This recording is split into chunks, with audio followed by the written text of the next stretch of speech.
त्वमादिदेवः पुरुषा पुराणः त्वमस्य विश्वस्य परम निधानम वेत्तासि वेद्यं च परम च धाम त्वया ततं विश्वमनंत रूप वायु यमः अग्निवाणः शशांकः प्रजापतिस्त्वं प्रपितामहस्य नमो नमस्तेस्तु सहस्रकृत्वा पुनश्च भूयोपि नमो नमस्ते. You are primeval God, the primordial Spirit. You are the ultimate shelter of the universe. You are noble, the noble and supreme abode. The universe is fully pervaded by you, being of infinite forms. You are the God of wind, God of death, God of fire and water, the moon god and great grandfather of all beings. Salute to you thousands and thousands times and want to get your shelter. Now we are starting next session, and last session I have described about the mind in our body. A mind is very important factor, and I want to also describe about mind. What mind does. So three points are defined in last session, and now fourth point.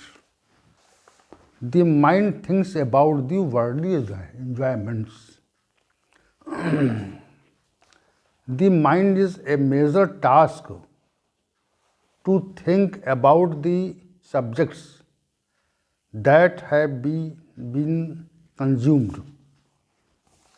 By the way, the men enjoy their subjects with the help of mind. The mind is helpful in the subject enjoyments, but the mind has the power to think about the subject experiences only by the remembrance of the subject. Like we have tasted very tasty dessert in a specific place in the past, the memory of that taste is stored whenever the mind wants. The mind takes the taste of the dessert only with the remembrance. Although this action is imaginary, yet it comes to be real. Similarly, every topic should be considered about enjoyment.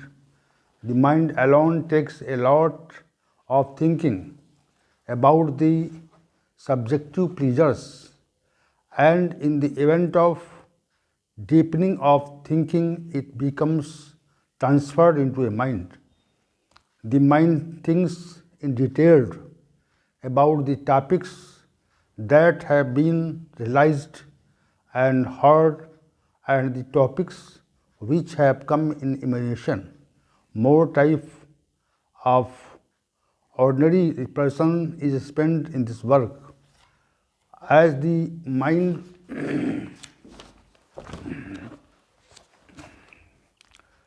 contemplates indulgence, think clearly about the three types of thinking that have been described.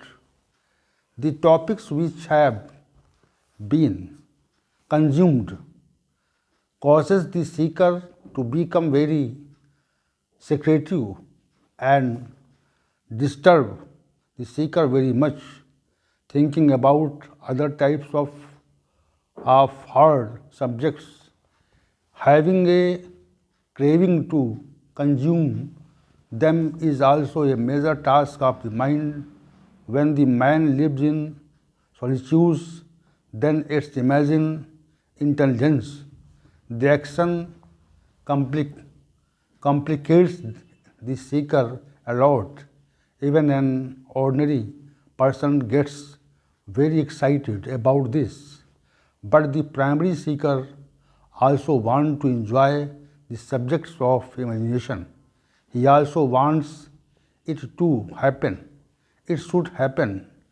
That should happen. That way, this idea becomes known only by imagination. Thinking about the subject is the sixth aspect of the apara prakriti and special quality of the mind.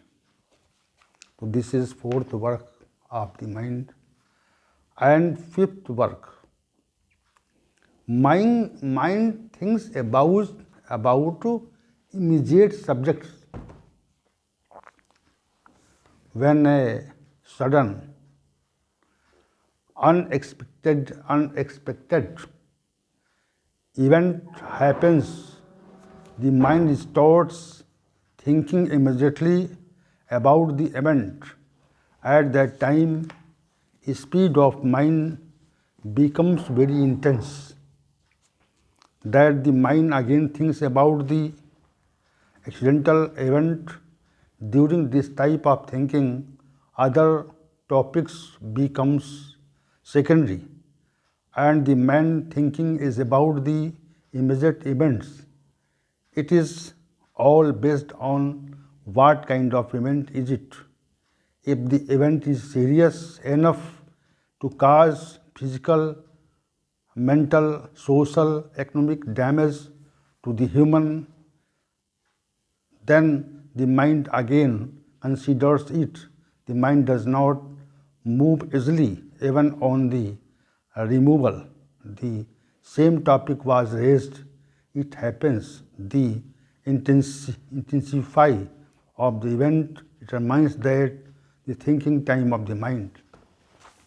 The mind thinks about the immediate events for some time and starts moving at the speed at which it was moving again becomes normal.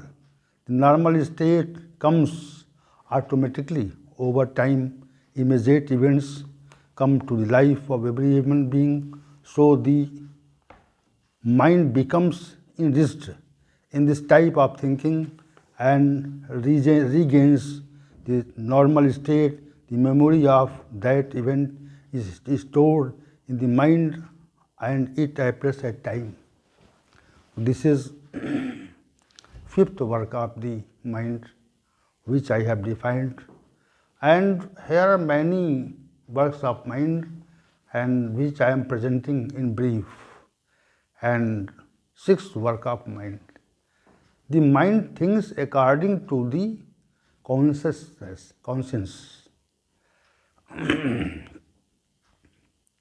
conscience of every human being. Is it of a different type according to the conscience?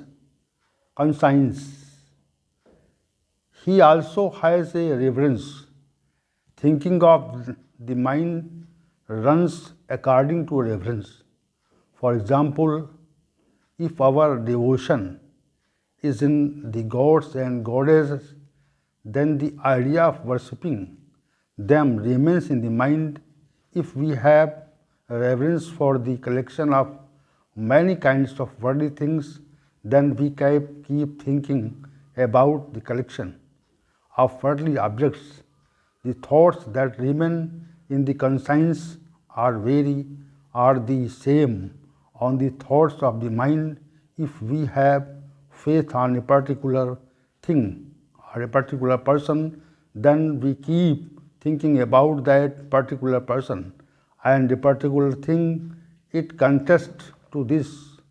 Our reverence is not about anything, not in any reason, person. So we sometimes think negatively about it.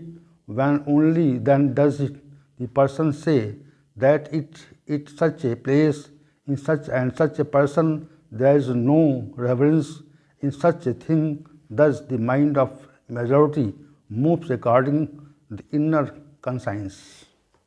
This is the sixth subject of thinking of mind. And then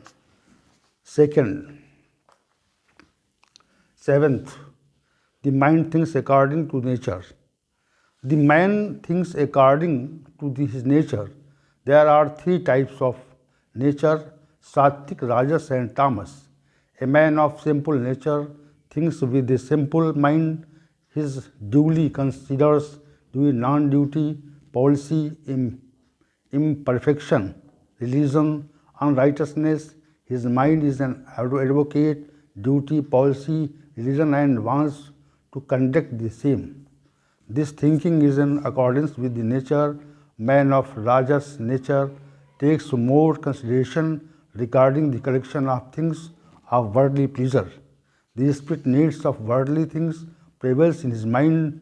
His mind wants to live in the world.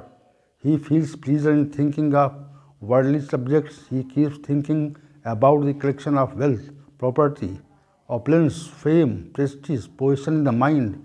It also time to do as things. He engages in pursuit of attainment of things, conceptualization by the mind, and feels happiness in it. Humans of Tamsi nature think about society, about ignorant action for performing others, snatching objects of other rights, and torturing people. They keep thinking about how we can harm any person or how to get property of any person. There is also an attempt to fulfill the idea that remains in the mind based on the mind's canal. Man of Tamsi nature wants to get happiness by giving grief to others, especially they do it in accordance with the nature. Thus, the mind thinks in accordance with